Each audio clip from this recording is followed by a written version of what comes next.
bonjour à tous et à toutes et bienvenue à une autre capsule sur ce qui s'est vécu au cours des rencontres synodales. Et j'ai le plaisir de recevoir Hélène-Marie Deshaies.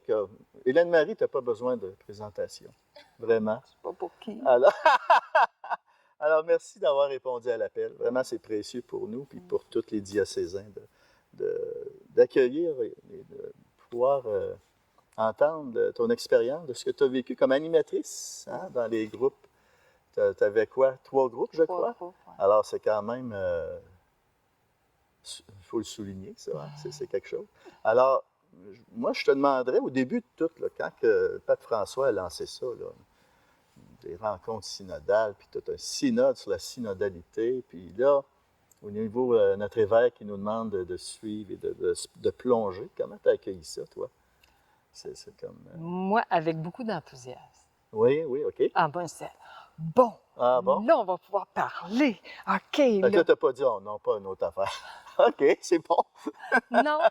Si j'avais pu, je pense que j'en aurais peut-être fait encore plus de groupes. Oui. Parce que je me suis aperçue au fil du temps que plusieurs personnes m'ont dit « Ah, ben moi, on ne me l'a pas fait. On sait encore le temps. J'aurais aimé ça. Donc, je pense que les gens avaient le goût. Il y avait des choses à dire. C'était mûr. Oui, oui. Puis, je suis peut-être une femme d'action, là, on va dire. Ah, je savais pas. Peut-être. Non. Mais j'ai beaucoup, rigole, mais beaucoup c'est aimé. ça. Puis, bon, on avait 5 dialogues à l'intérieur de ces parcours-là, sur 5 dialogues. Comment tu as vécu ça, toi, gérer 3 groupes, là? La gestion de ça doit être spécial. Hein? C'est surtout la gestion des horaires. Okay, parce que tout le monde a « Ah, ben moi, je peux pas ce soir-là, moi, je peux pas là. » Fait que ça, ce qui a fait, finalement, qui était peut-être difficile, c'est devenu facilitant pour les expériences de chacun. Parce que ça s'est trouvé que certaines personnes sont mélangées à un autre groupe et découvrir d'autres personnes, d'autres façons. Finalement, se sentir plus à l'aise. Ben, je peux-tu rester dans ce groupe-là?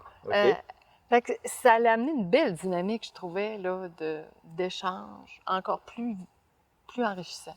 Fait que finalement, ce qui était difficile est devenu beau. Fait que, moi, je pense qu'il y a du beau partout. À travers cette souplesse-là, ça a ouvert des nouveaux horizons à travers la dynamique de tout ça, tous les participants. C'est ça. C'est spécial. Et alors, comment tu as vécu ça quand même? Là, Au début, je priais beaucoup. Personnellement aussi. Je priais ça pour que chacun en ressorte grandi, enrichi. Et comme les groupes étaient très diversifiés, j'avais de 98 ans à 19 ans, et que tout le monde y trouve son compte. C'était... puis, fait que c'est ça. Ça, je voulais vraiment que tout le monde en sorte grandi. Puis quand je voyais les yeux le soir, les yeux briller, puis au début, la première question de chaque dialogue, personne n'écrivait rien. Je laissais du temps, je priais ça. Puis, il y en a un qui parlait, finalement, ça déboulait. Il n'avait pas écrit, mais ça déboulait. Mais la deuxième, la troisième, il n'y avait pas assez de feuilles. Il tournait, tu sais, là, c'était... Fait que je trouvais qu'il y avait vraiment... il se créait un beau lien dans ces personnes-là. Une progression, un lien de confiance. Oui, puis, à chaque liberté, rencontre. ça a libéré la parole, en fin de compte. Hein, c'est ça, on peut s'apercevoir de ça. Mais y a-t-il un thème en particulier qui t'a accroché ou plus que d'autres, ou c'est pas mal... Moi, je dirais que c'est l'évolution des personnes à travers ça. Puis de voir que, en tout cas, chacun, on se disait, on n'avait pas le goût de se laisser. On devrait. Puis, ben moi, en tout cas, c'est ça, faire Église. Puis je leur disais à toutes les fois, merci d'être là, on fait Église ce soir. Voilà. Et puis c'est ça que je pense qui a porté fruit aussi. Puis, tu retiens-tu quelque chose en particulier? Tu te dis, hey, moi, c'est ça qui... Un punch, un mot, une phrase, un sentiment que tu retiens de cette expérience-là? Beaucoup de gratitude. Beaucoup de gratitude, puis beaucoup d'espérance. Beaucoup d'espérance en l'Église, petite communauté vivante. Beaucoup... Fait qu'autant que ça devait tirer du jus. Fait que, Oui, on n'a même pas besoin de te le demander. Ça tire du jus, c'est oui, exigeant, mais là, oui, je trouve ça beau, la gratitude. oui. Ce serait quoi tes attentes?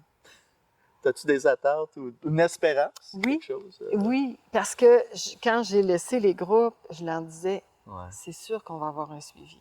Mm. Quand les synthèses vont arriver, on va se rencontrer. Puis ils me le demandaient. Ah oui. Fait qu'il y a un goût de cette continuité-là, de faire communauté comme ça, de faire église. Fait que... Puis là, ben ça serait ma défaite de dire, ben on a la synthèse, fait qu'on se rencontre. Ah, ben là, on a la Ouais. synthèse plus loin. Et puis on a le... Pour... Mais je me dis, à un moment donné, c'est ça. Il faut trouver un prétexte pour Mm. aller plus loin. Provoquer des rencontres Oui. comme ça. Que Oui. les gens puissent se dire. Ouais. Ben, merci beaucoup, Hélène-Marie. Ça vient conclure un peu cette capsule-là. Merci beaucoup pour le temps que tu t'es donné là-dedans, l'énergie que tu t'es donnée à travers tout ça. Puis je suis pas mal sûr que l'Église de Ville-Montel en sort plus enrichie, puis l'Église d'Amos, Ouais. avec les témoignages des gens et tout ça. Alors voilà, ça conclut la capsule actuelle. Et puis on se reprend un autre tantôt et bonne fin de journée à tout le monde. Merci Hélène-Marie encore. À la prochaine. À la prochaine.